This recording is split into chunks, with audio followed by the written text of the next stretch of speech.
special all-contest edition of Scientific American Frontiers. We'll be racing around the country in cars like this.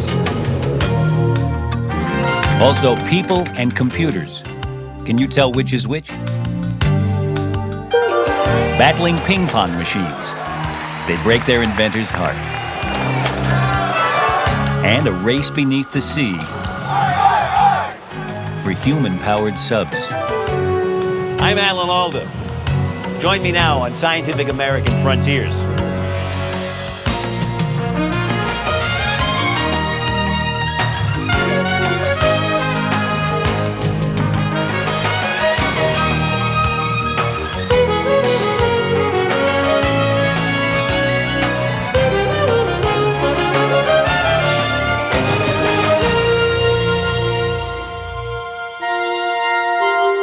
GTE brings you more than the power of telecommunications products and services. A grant from GTE also brings you the power of a new world in Scientific American Frontiers.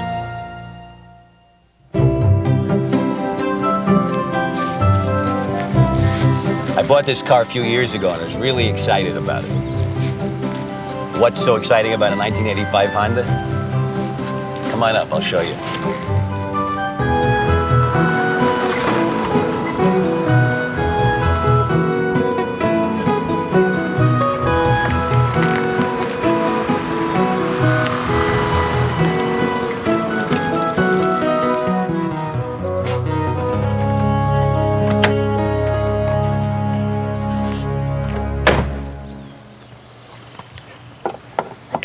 That's right, it's not really a Honda anymore. It's an electric car. 18 batteries, an electric charger, and up front, an electric motor. It's exciting because you feel like you're at the beginning of a new way of using energy, although there are still some pluses and minuses. It certainly puts the fun back in driving. You have to think about what you're doing. You have to plan your trip. Can I make it up that mountain? Can I get around the mountain? Is there going to be a plug on the other side? After a while, I really started to get interested in seeing some technological breakthroughs. Well, some of those breakthroughs may come from the people involved in our first contest. Our first car at the line is the Solar Eagle 2 from Cal State University. 34 cars, 34 eager and hopeful teams line up in Arlington, Texas at the start of the 1993 race for electric cars powered just by sunlight.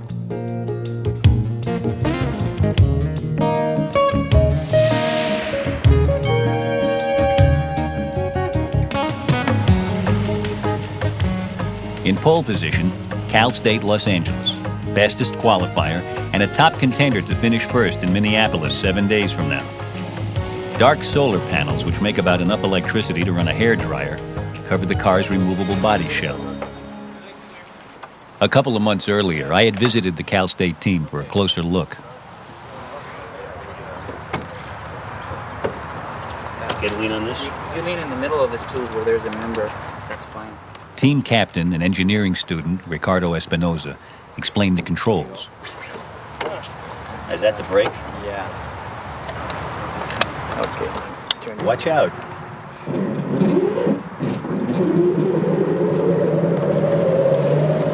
The rules allow limited battery capacity on board.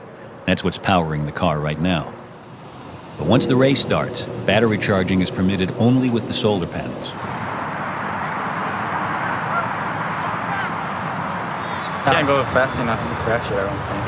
Although he looks like it's going fast. The Cal State car is certainly fast, but the cars will need more than speed. Energy efficiency, reliability, and teamwork inside the chase vans are going to be just as important. There's some high thunder heads over there. Oh, we lost power. Things just went down. Pull over the side. Over. Just 2 hours into the race, Cal State LA's chase van detects a fault in the car and radios the driver to pull over. We're 20 minutes ahead. No breakdowns. Start the panel off. Panel proof. Everything else? Get a fuse. We got a fuse now. Always try the simple things first, but the fuse doesn't do it. This is getting serious. Out come the manuals. These cars are complex pieces of high technology developed over years. So so Ricardo and his team have no idea if this is fixable. They'll try replacing the electronic black box that controls the motor. But while they're at work, their deadliest rivals sail by. First, the University of Michigan.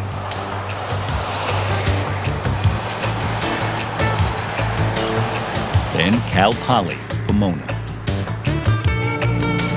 At the midday stop, 80 miles from the start, Michigan rolls in first, followed within minutes by Pomona.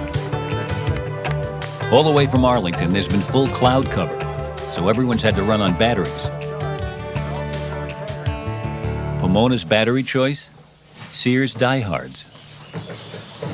Now that's interesting because there are batteries that are made for solar vehicles that are a little more complicated than that, right? And why do you use Sears diehard? This time they're limiting the batteries and the solar cells to keep the cost down for most of the universities. Universal choice for body shells is lightweight and relatively cheap composite material. Oh, I see. Yeah. Each part of it? The whole car is composite material. So a large percentage of this car is just air, right? Yeah, if you think in of it that way. between these exactly. honeycombs. I was impressed with the car's technology, but I did feel its ease of use left something to be desired. Take that out before the race. Huh? Not to lean on any of these lips here. Of course, it's deliberately designed for a small driver, to keep the car light. Total weight for car, driver, and batteries will be less than 800 pounds. The canopy's right about here. So I can't do this. So I see. with the top of the car. If with the top of the car on, yeah, I see that. So is that hooked? No, wait, you have to get your feet. You got to get your feet up here under the pedals, and then hook up the seat, actually. You really need a shorter person. Yeah. I can't get the second leg in. I could drive this, but I'd have to keep one foot on the ground, which is good for braking. Or is that the braking system? We didn't talk about the braking system yet. That's our third braking system. As day one ends, everybody's still running on batteries. This is George Washington University, third place after Michigan and Pomona. And this is Stanford running fourth, but over an hour behind the top three, who are all within 9 minutes of one another. The overnight stop is Ada, Oklahoma, 160 miles from the start. The cars have been able to do that on batteries alone, but now they have to get some sun. Well, the sun was out in Ada, so the leaders had several hours to charge up after they arrived. And that's what the top teams expected. We have a very good weather predicting capability, and if the weather changes a lot, we can deal with that better than other teams. To get maximum sunlight from today's conditions, it was worth using precious battery power to get here fast. We went from cloudy to rain to sun to rain to sun. And when you have all that changing, you really got to be on top of things. For top speed, the cars can use solar power and batteries together. Tomorrow, that should be possible. The preliminary reports that we had a day ago said that the weather would improve for tomorrow. So we should have more sun available, and I think our batteries will be in pretty good shape after today. Tomorrow's conditions should suit Cal State LA with their fast car, but they've lost 4 hours. We are probably better than we could be. We could be stuck in the road. We were lucky that we could get the car running, and our motor controller, or 2 of them blew up, and we got back on the road. Day 2. And once again, the top 3 are racing toward the sun that's been predicted for the afternoon. Only minutes separate Michigan, Pomona, and George Washington, although the stragglers are now 12 hours behind. Under full power conditions, George Washington's lightweight car could be faster than Pomona or Michigan. So today, GW makes a push for the lead. Pomona manages to keep up, and soon they're both out ahead, running at top speed, about 45 miles an hour.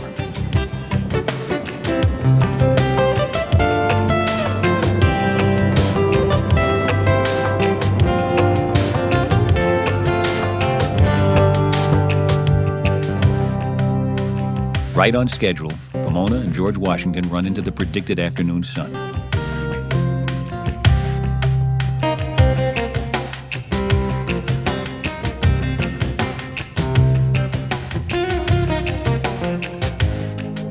Michigan's now running third. It's probably the most energy-efficient car with the best range. But when the sun's out and batteries are full, it can lose on speed. And sure enough, Michigan lost day 2 to Pomona, who was now only 1 minute behind overall. Pomona came in ahead of GW as well. We were pushing it there at the end, just running our own race basically, jockeying around a little bit with Michigan and GW. And right at the end, it wasn't until the I think last 2 miles that GW had a problem. They hit their little wheels, got caught in a rut right in town here, and just stopped them right down. And we happened to be just coming up on the right side, and frankly didn't look back. Coming in 4th today, Cal State LA pulling up from 17th place to 7th. Although they're still hours behind the leaders. A lot better than yesterday. We've been running hard. Hope to get some sunshine though. We're really depending on it now. But we're really happy with how the car is performing. Day 3. Sunny conditions forecast all day. It'll be another close race among the leading cars, and things are getting tense. At this point, it's a really, really close race. We have a chance to get back into the lead. I mean, we're a half hour behind because of what happened yesterday afternoon. We can do this. We have a really good sunny day car, and as far as our strategy goes, it's got to stay confidential. It's going to be bad in the morning, then. Tomorrow looks bad. Yeah, it is. And drive on the high side of what we give them. Don't be always having us having to push them up in speed. As day 3 begins, Cal State strategists have their eye on tomorrow. There are storms moving in, and when that happens, accurate weather forecasts and energy budgeting will become critical. You are going to make a left. Then 4. But for today, the strategy is simple. Use up everything, because there'll be plenty of sun to recharge with when they arrive. That's what we're doing here, is trying to set the speed of the car and adjust it along the way to make sure that when we end up the day, we've just used up all of our batteries and we don't have anything left, but we haven't had to stop before we get to the finish line. Today, Cal State LA hopes to use their speed to move up through the pack. Soon after the start, they get past George Washington.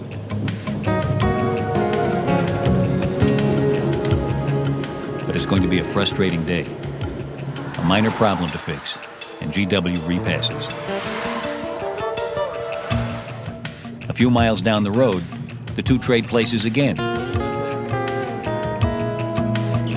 And again, a few miles later. Cal State's a match for third place GW, but overall, they're still several hours behind after their first day disaster.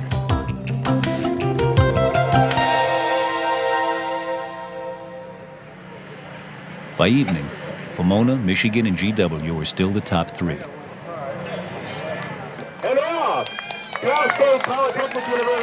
Day 4. With storms moving in, it's going to be a day for the strategists. How far down can the batteries be run? Will there be sun to recharge later? The leaders head out with confidence, but holding their cards close to their chests. If you were to ask me about the state of the battery charge, I don't think I'd give you a straight answer.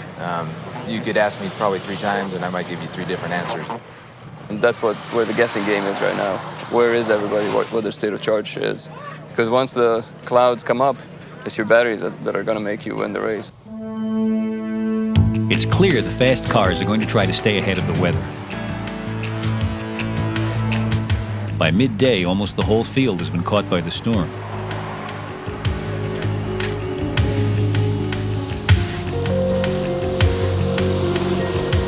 All except 6 of the cars have run their batteries down and have to trailer to the finish, incurring big time penalties under the race rules. But the leaders who made it in were rewarded not with sunlight, but cloud cover. Today's run fast, charge later strategy had depended on accurate forecasting. That's basically what we were basing things on, was to get out fast and get past what was going to be fairly bad weather around noontime, and then get out and get here and charge. But the charge here is not so good. Cal State LA won today's leg, but things don't look good for tomorrow. we're hoping for some light. We really need it, and it might be a race where who can get further down the road and trailer in the least amount of miles. Over at the Michigan camp, they're not giving anything away. We really aren't too concerned with the weather. We pretty much always know what it is. So whatever the conditions are, we deal with them. All right, we got rain to the southwest. Get everything up and ready to go.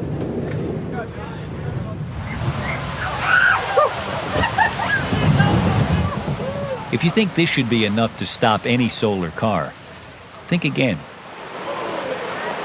As race time approaches, here comes Michigan.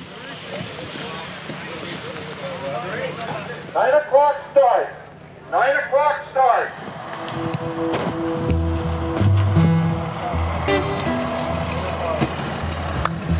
Within an hour, everybody's either crawling along on their last few watts of battery power, or they've ground to a halt. Except, that is, for Michigan. They're still running. So, first into Des Moines at the end of the leg, it's the Iowa State car? That's right, but it cost them a huge penalty for installing fresh batteries.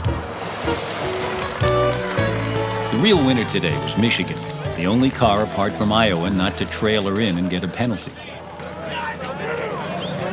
Oh my gosh, it pays it all back. I'm just so excited, so happy. This is the man who did it too.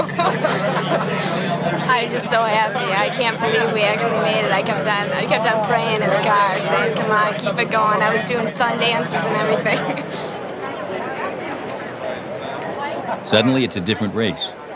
Before, just minutes separated the leaders. But now Michigan has a massive 2 hours in hand. With sun all the way for the last two legs, the next three cars managed to chip a few minutes off Michigan's lead. But only some major failure can change things now.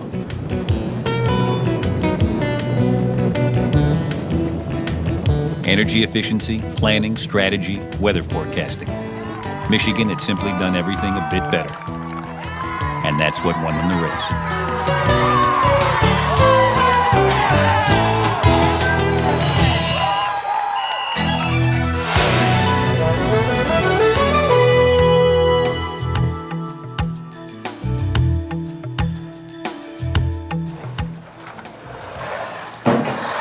No, this isn't a missing scene from Honey, I Shrunk the Kids. The kids are normal size. It's the computer that's giant. So giant, in fact, 20 times life size. You can walk around inside it. This is the walk-through computer at the Computer Museum in Boston. For someone who's crazy about computers like me, it's fascinating to see what's really inside one. This is the hard disk. I love a big hard disk. This is the random access memory, or RAM, for those of us who really know. And this is the heart of the whole thing, the central processing unit, the CPU. It's amazing to me that what's just a lot of hardware can seem so human.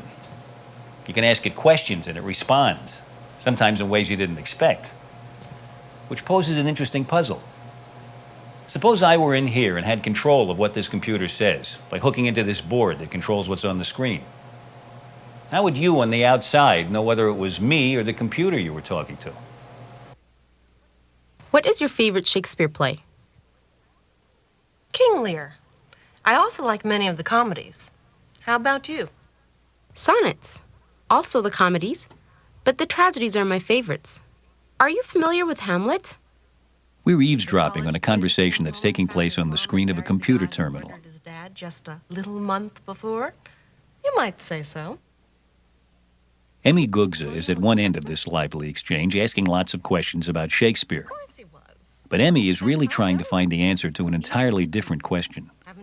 You see, she doesn't know whether she's talking to another person or to a computer program.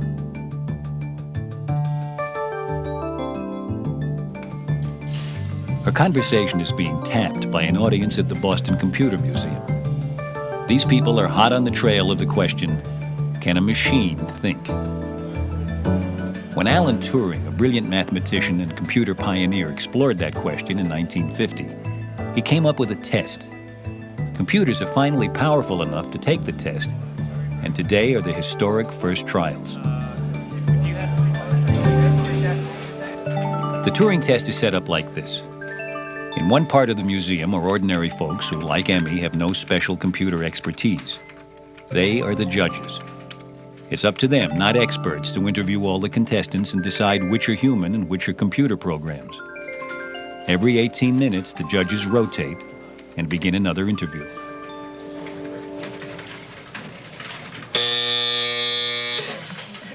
There are two groups of contestants.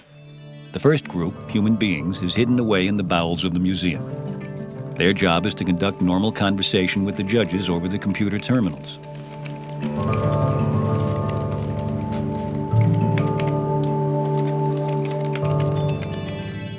The other group of contestants is made up of computer programs. They're also talking to the judges over computer terminals. Here's how the Turing test will work. There are 8 terminals, and the judges have to figure out which ones are run by humans and which by computer programs.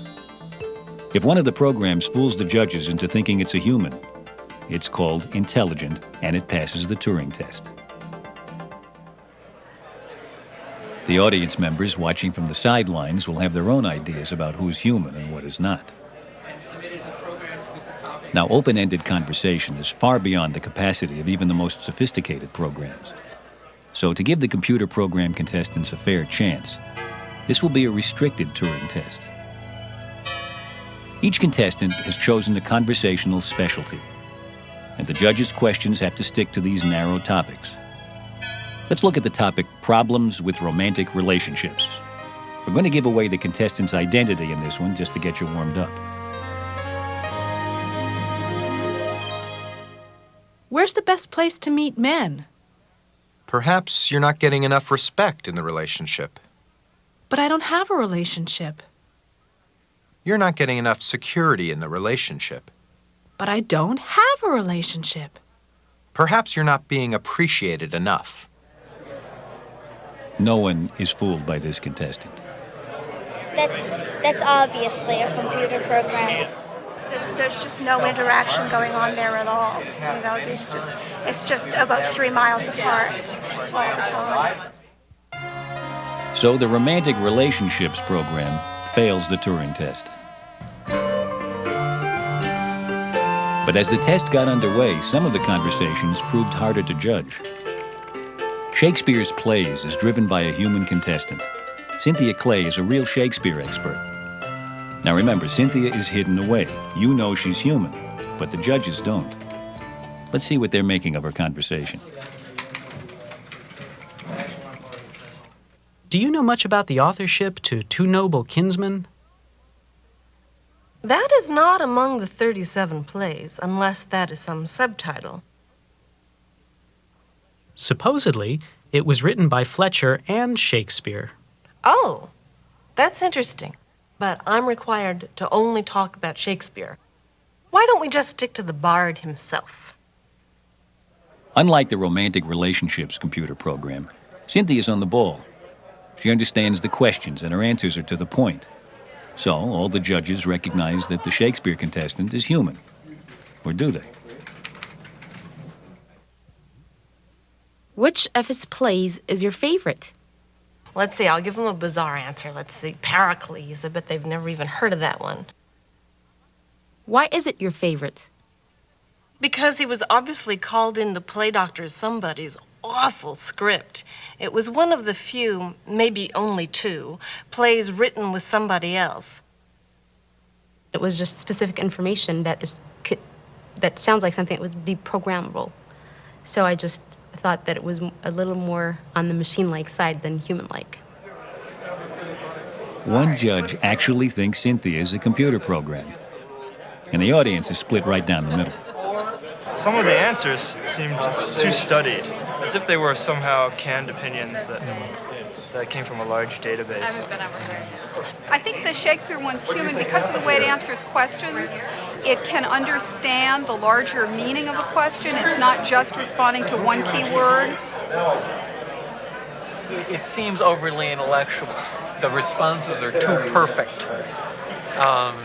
And so it makes me worried that they might just be big canned responses. I thought I was a computer because someone couldn't know that much. It's like, people go to school, people learn things. I mean, think how much doctors have to know. I mean. There's one more conversation that's a real puzzler. And by the end of the day, quite a crowd gathers around the whimsical conversation contestant. It's Judge Roseanne San Martino's turn to put this one to the test. Do you have a pet? Yes, I have a cat. Her name is Bonamy. Do you have a pet? Honeybunch the cat has been our pet for about 8 years now. She's a regular little kitten factory. It was also personal in a certain sense. I mean, we talked about our pets, and it seemed to have a life. I used to live in Connecticut before all the riffraff moved in. But now I call this little townhouse home.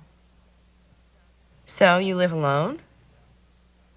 Everything's been figured out except how to live. How you doing, Judge? I'd like to have gotten to know this person, if it was in fact a person.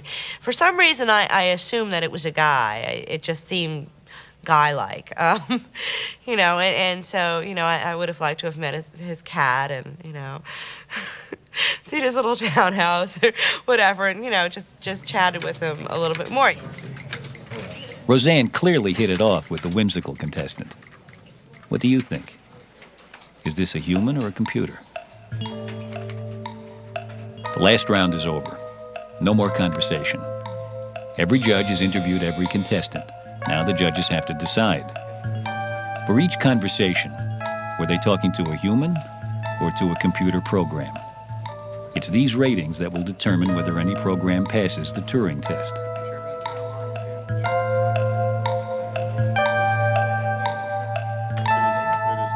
Dr. Daniel Dennett, one of the scientists who organized this contest, will announce the results. The winner of the 1991 competition is Whimsical Conversation, computer contestant Joseph Weintraub. And Whimsical Conversation didn't just win, it was judged to be a human being by 5 out of the 10 judges. Speaking on the topic of Shakespeare, Ms. Clay was judged to be a computer by 2 judges.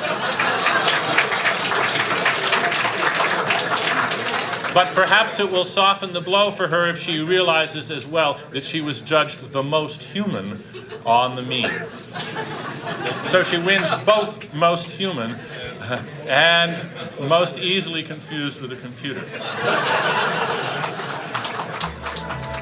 The results of this first use of the Turing test are not so important. What matters is that, as Alan Turing predicted almost 50 years ago, we are now at the point when distinguishing between humans and machines is a real challenge.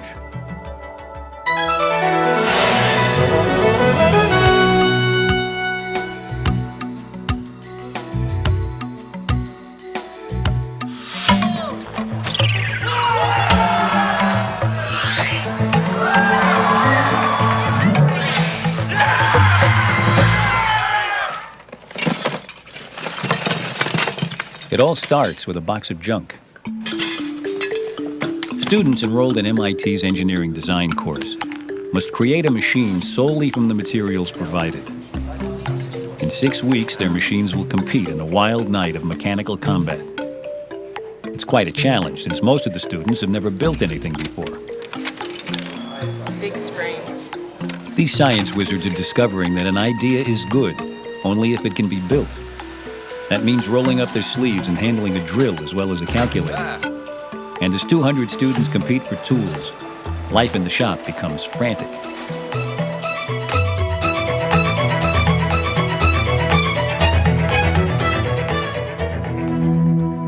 This is the contest playing field. 2 tables separated by horizontal pipes about 6 feet long. In the center is the goal. A plexiglass cylinder with a partition running down the middle. In just 30 seconds, the machines have to deliver ping pong balls to their side of the goal.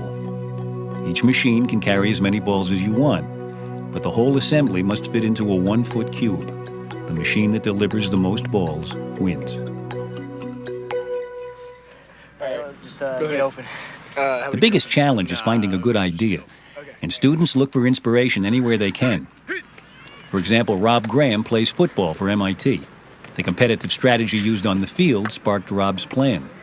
Drive straight down the line. My idea is to drive out on both cylinders, and then once I get to the goal, dump my box of balls into the goal. So I'll start in a position about like this, and these will be my struts. And they'll start like this, and then I'll have pneumatic pistons that will force the struts down and drive out to the goal. As soon as Rob finishes building each element of his vehicle, he tests the whole design. Testing is the only way to avoid nasty surprises. And there are always surprises.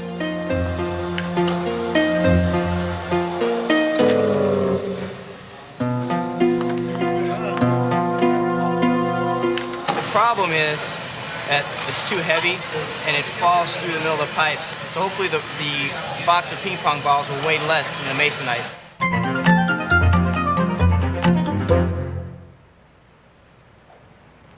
This is Heather Clobert. Heather is an engineering major and a member of MIT's fencing team. For her, competition means speed, aggression, and accuracy.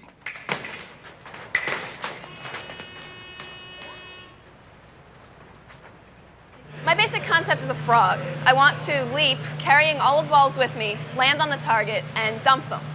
To do this, I have a frog using the constant force springs, and it's going to launch off of a lily pad, or a weighted pad that won't move and will provide enough friction.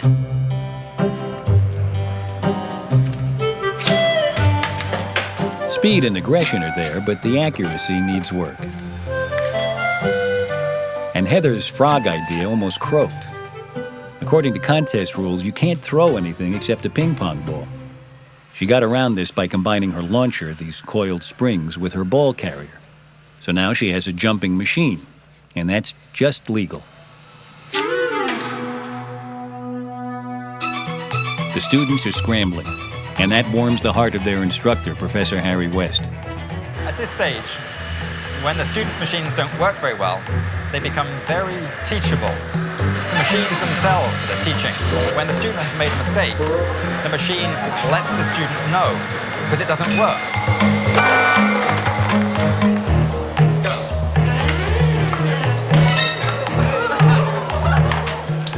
Ping pong balls are flying, and so are rumors. I've heard rumors of a machine that can dump 40 ping pong balls in 2 seconds. Oh, I heard about one that supposedly shoots 40 balls in 2 seconds. I've heard about people who can get like 400 balls in like 2 seconds. The mystery machine is the brainchild of Chris Pfister. I have 48 balls here inside the box, which is attached to a string to the machine. The box is placed on a spring-loaded catapult. When released, the catapult launches the box through the air. It's a great design, but it has one big problem. It's not legal. Unlike Heather's jumping frog, Chris's machine throws a projectile. That's against the rules, so he'll have to redesign it. Contest day. The students may not be in such good shape, but their machines are ready for action. You can shoot balls. You can reach out.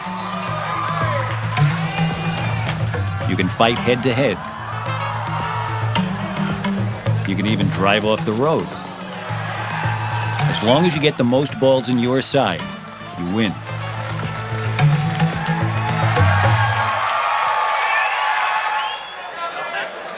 Rob's vehicle on the white side of the table is competing against a pop gun design on the orange side. Meg, are you ready? Ready? Go!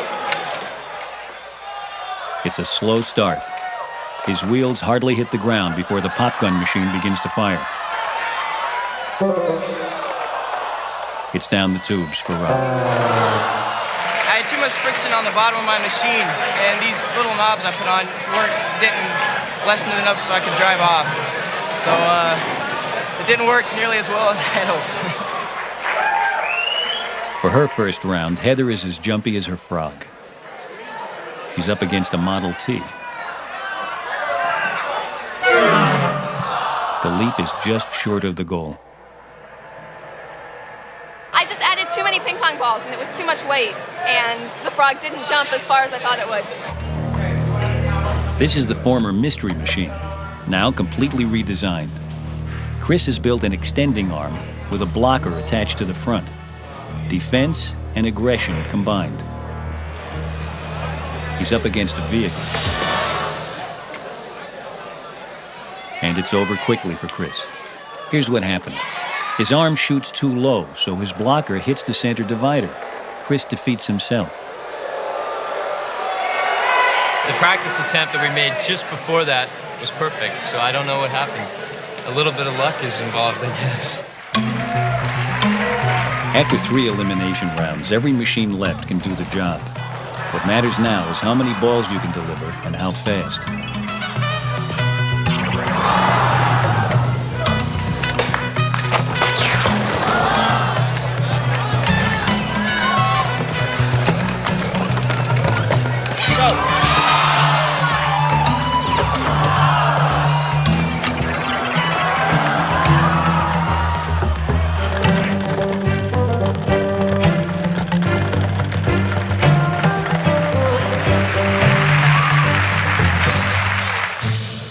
For example, on this side, 200 balls.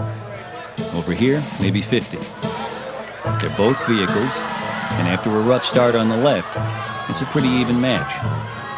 They both get there, they both work. But 50 has no chance against 200. The volume vehicle scores a solid win.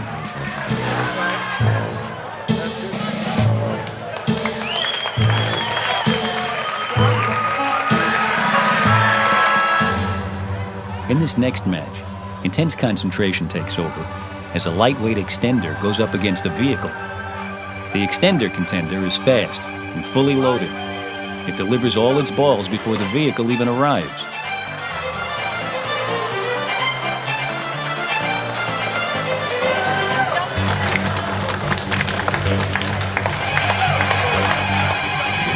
In round after round, the extender contender sprints ahead of the competition. It's got speed and volume on its side.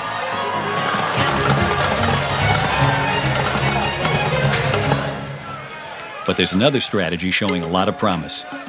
Blocking. This blocker is really fast. It delivers just 2 balls, but it wins because the opponent can't get by the defense to deliver any. But what happens when blocker meets blocker? This round is a test of brute strength. Both machines are quick. They collide head-on. But Tom's brute blocker on the right gets there just fast enough to prevent the opposing blocker from deploying. He then delivers a full load. I was scared that I went up against him, but I thought I might be able to plow him out of the way even if he got there before me. As we move into the semifinals, it's Do-Kyun Kim and his volume vehicle, Tom Massey and the brute blocker, Paul Sau with his extender contender, and Chad Klizer also running an extender. I'm nervous. Do-Kyun's volume vehicle is up first against Chad's elegantly simple extender. The vehicle's stabilizing arm deploys slowly so the extender gets a head start. It may be slow, but the volume vehicle relentlessly delivers. And delivers. And delivers.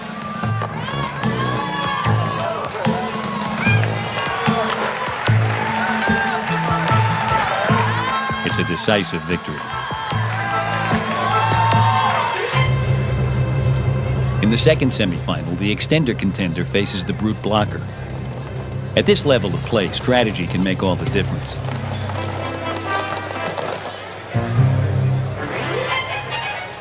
Tom packs his machine in hopes of gaining a volume advantage. The extender is intimidating, and Tom's got the jitters. At the last minute, Tom makes a reconnaissance foray, sees how many balls the extender is carrying, and decides he can lighten his own load.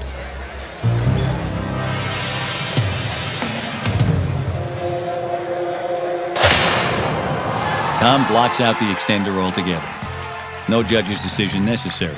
The blocker is the clear heavyweight here.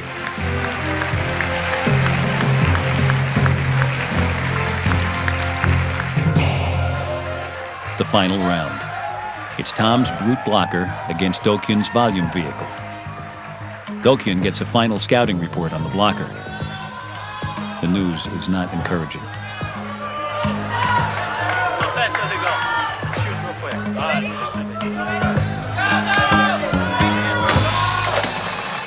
And sure enough, Tom's off to a fast start. Dokyun's only hope now is to knock the block off. Otherwise, volume won't make any difference. But the blocker won't budge. Dokyun is just shadowboxing. It's a total knockout.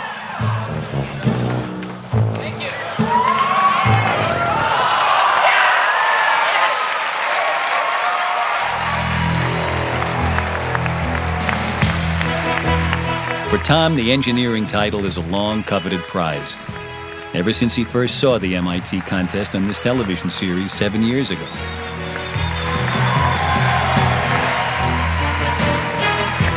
Awesome, this has been a dream of mine since I was like in the 8th grade. It's incredible. I still can't believe this happened.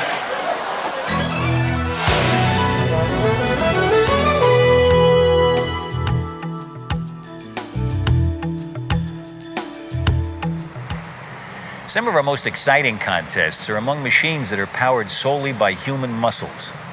Machines that race on land, in the air, on and under the water. All of which raises an interesting question. How much power can a human produce?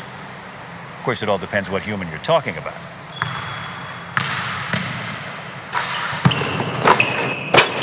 Ed Pinckney of the Boston Celtics is a truly super athlete.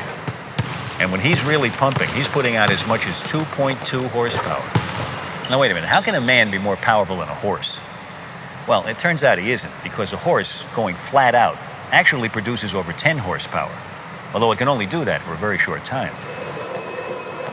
With human-powered vehicles, their human engines have to keep working for minutes, sometimes hours at a time.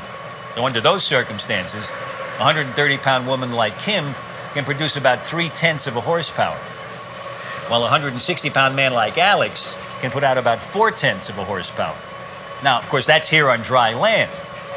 Imagine working that hard underwater. And that's what's going on here.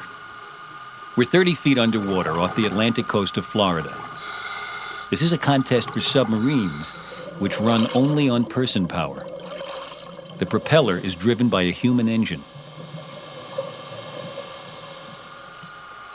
Florida Atlantic University, with their Shark sub and its conventional propeller drive, will set the standard for the contest. At Cal Polytechnic in San Luis Obispo, in the months before the contest, the Student Submarine Club is struggling to create a whole different kind of propulsion system. Although this concept has never been used in sub-design, it has been thoroughly field tested by whales.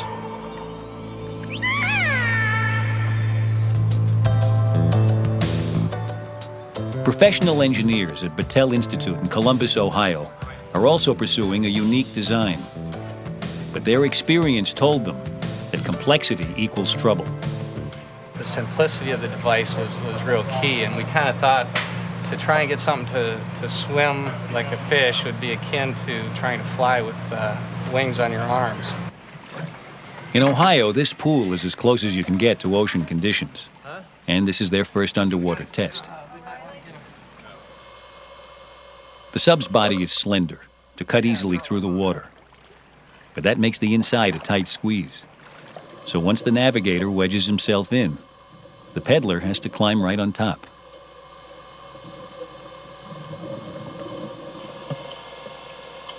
On the maiden voyage, you can see Battelle's idea at work, and it looks promising. Race Week, Riviera Beach, Florida. The subs will compete in 7 days of one-on-one races around this quarter-mile underwater racetrack. Organizing a race underwater is tricky. There are divers to position the boats, underwater lights to signal the start, buoys every 10 feet to mark the course. Safety is a critical concern. Each sub has to tow a line to a topside marker float that can be tracked at all times. The subs come in all shapes, from the pencil sharp to the wide body. Most have a few features in common: a rudder for steering left and right, and dive planes for heading up and down. But the creative flair really comes out in propulsion systems, like this flexible tail that both drives and steers. Arms that push without churning up the water. A 6-bladed paddle wheel. Twin propellers that rotate in opposite directions.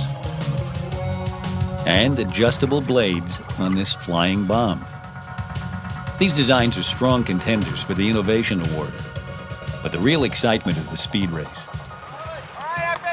In the first round, it's Florida Atlantic Shark Sub against Cal Poly Pomona. The systems have been tested 100 times, but the nervous drivers just can't resist one final check.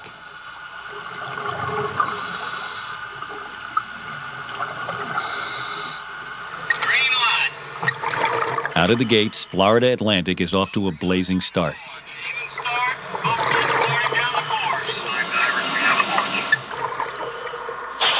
Second boat's coming by now, running smooth, but they seem to be pretty far behind the other boat that came by. 5 minutes later, it's an easy win for the Shark. Local favorite, Florida Atlantic. We have a finish. Another front-runner, the U.S. Naval Academy. The midshipmen bring their spit and polish approach to sub-racing. We're wet sanding it to make it the surface, as slick as possible. Get all the little nicks and stuff out. After this, we're going to wax it. They're up against a different kind of team.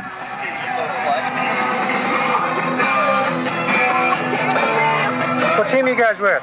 Santa Barbara. Santa Barbara. The Naval Academy, with their small, sleek hull, should easily outpace the bulky Santa Barbara boat. Navy takes an early lead, but then a problem. Somehow they pull their marker float under the surface. That slows them down. The extra drag of the float nearly evens the odds, and the Naval Academy wins by only a nose.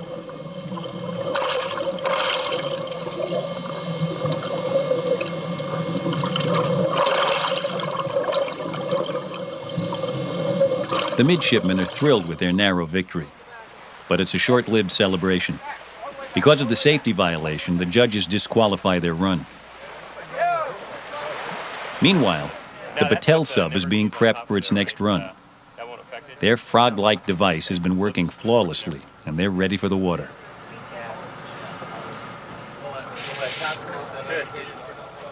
Their opponent, Texas A&M University.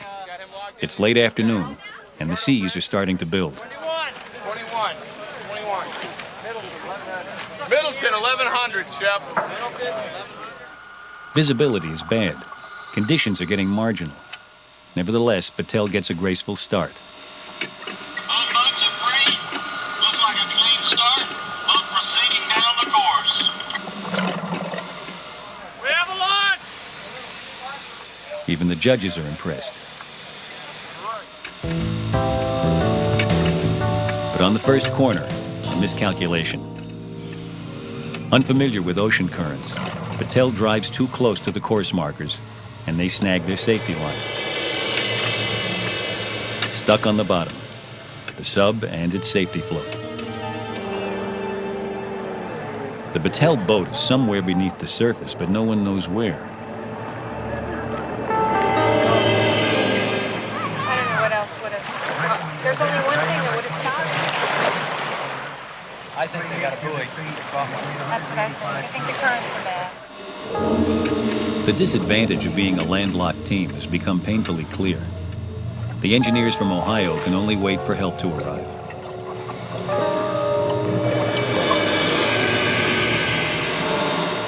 We design on ideal conditions, but then you have chaos out there. What we need is a guard just... On shore, the students from Cal Poly San Luis Obispo have just gotten their whale tail up and running. But the whole sub is yet to be tested underwater.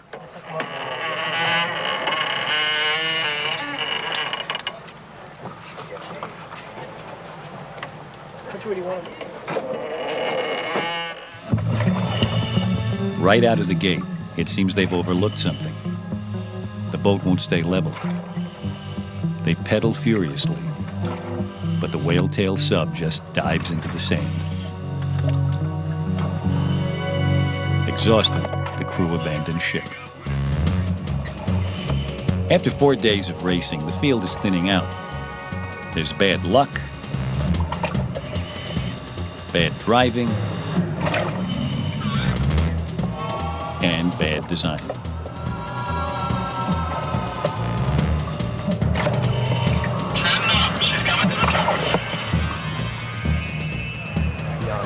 One team is quietly confident. The Benthos Corporation from Cape Cod. Their boat has a streamlined hull and an efficient propeller. They build submarines for a living, and it shows. The prop was designed around our peddler. We found out his horsepower, used computer program to find out the right shape for the prop, and then had a CNC machine it out for us. Other than that, we just kept it simple. We've got a lot of practice on it. We go for a good, clean race, and we're fast. Okay, I see the first boat coming. It's the Benthos boat. Holy smokes, is it pulling? Woo-wee! Second boat's coming by the platform now. It's number 25. It's looking good. He's got a ways to go to catch the other one. The other one flew by. Round after round, Benthos has beat all comers. They're demonstrating why real submarines use propellers. For humans, it's the most efficient way to move water. Benthos heads into the finals. One more race, that's all we got. One more race left. If they can get us off the starting block clean tomorrow, we should have a damn good chance at it. In the final showdown, Benthos faces the Shark sub. And the Florida Atlantic students are planning to pull out all the stops. Up until now, we've kind of held back a bit, made sure we got around the course, didn't get tangled in any buoys. Today, we've got to take a few chances. It's a contest between two machines driven by efficient propellers and two teams with plenty of ocean practice.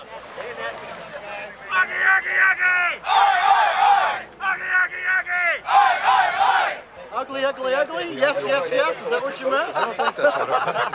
Into the starting gates go the students and the professionals. They'll race twice around the track, a grueling half-mile sprint. 7 days and 60 races have come down to this match.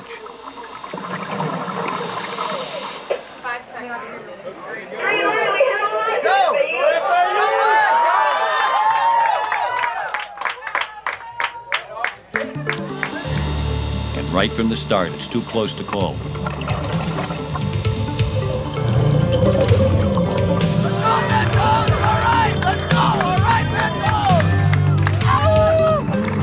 They're going into the second turn right now. They're going in the back straightaway. Looks like they're still neck and neck and no more than 5 feet apart in Benthos from FAU.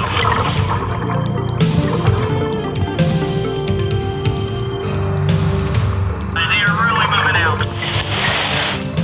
And the FAU boat is past the finish line. The other boat's right behind them. They were about 8 feet apart. It's a big win for the students over the professionals. That's it for our special contest edition of Scientific American Frontiers. Join us next time.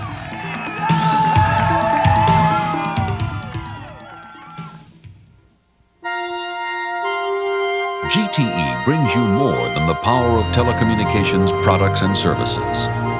A grant from GTE also brings you the power of a new world in Scientific American Frontiers.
For a transcript of this program, send $5 to Scientific American Frontiers, 70 Coolidge Hill Road, Watertown, Massachusetts, 02172. Please be sure to specify which episode you'd like. This is PBS.